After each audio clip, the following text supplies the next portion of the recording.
কখনো লাড্ডু বানাননি, খুব সহজেই এভাবে বাড়িতেই বানিয়ে নিতে পারবেন বেসন দিয়েই এই মতিচুর লাড্ডু। তাহলে চলুন এই সুন্দর রেসিপিটি দেখে নিই। প্রথমে নিয়ে নেব বেসন, দেব স্বাদ মতো লবণ।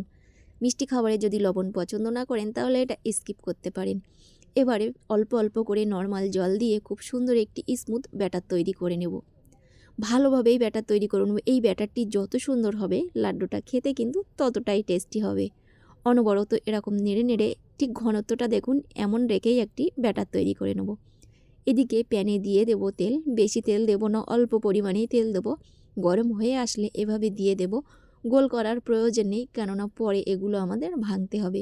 মিডিয়াম আঁচে ভেজে নেব, ভিতরটা যেন কাঁচা না থাকে তেমন করে ভাজবো।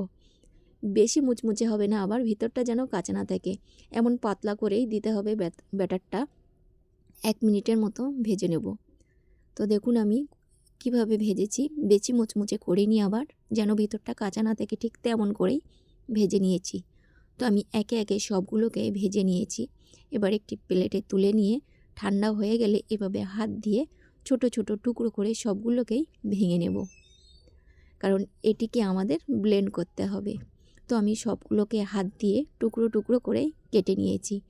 এবার এটিকে সুন্দর করে ব্লেন্ডারে দিয়ে ব্লেন্ড করে নেব। বেশি মিহি করব না, দেখুন আমি কীরকম করেছি কাছ থেকেই দেখিয়ে দিচ্ছি। এবার প্যানে নিয়ে নেব 1 কাপ চিনি। আমি এখানে এই বাটি পরিমাপেই 1 বাটি চিনি নিয়েছি, আর ওই বাটি মাপেই হাফ বাটি জল দিয়েছি। যতটা চিনি তার হাফ পরিমাপ জল। চিনিটা একটু গলতে শুরু করলে দিয়ে দেব এলাচের গুঁড়ো, এতে খুব সুন্দর একটা ফ্লেভার আসবে। একটু মিশিয়ে নিয়ে অপেক্ষা করব চিনিটা ভালোভাবে গলা পর্যন্ত। লাড্ডুর মধ্যে সুন্দর কালারের জন্য দেব জর্দার রং। শিরাটা হয়ে গেছে, বেশি ঘন করব না। এই অবস্থায় বেসনের ব্রেড স্কামগুলো দিয়ে দেব। সঙ্গে সঙ্গে অনবরত নেড়ে চেড়ে মিশিয়ে নেব। কয়েক সেকেন্ডের মধ্যেই খুব সুন্দরভাবে মিশে যাবে।